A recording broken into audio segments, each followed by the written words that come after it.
In this video I'm going to show you how you can use a visualizer to enhance your online teaching. Now you might use the visualizer to share content which is difficult to show children using a normal webcam, particularly those which are mounted on the lid of your laptop.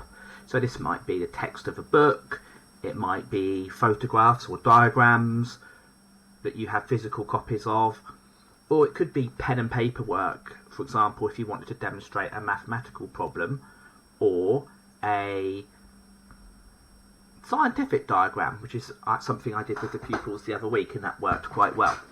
So the first thing you need to do is log into your online meeting, and you'll see you have three dots here, and if you click on the three dots here, you go down to settings, and on the settings you've got audio and video, and here you get to choose your camera.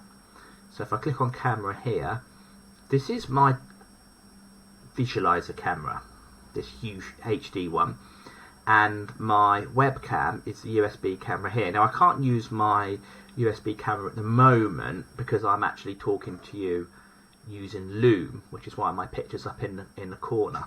Now what you'll find is you can't use a camera for the same camera for more than one program at the same time. But because I'm not using my desktop camera or my visualizer at the moment, I can click on that where it was already logged into that one, and there you have a image of what's on my desktop in terms of my physical desktop, not my computer desktop.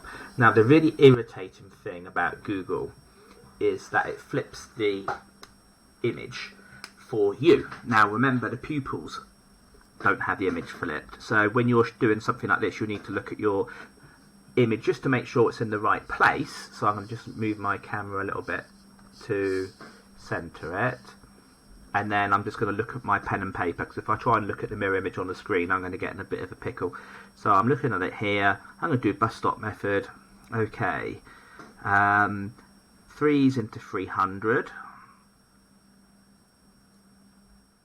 Okay, so that's 100 times there.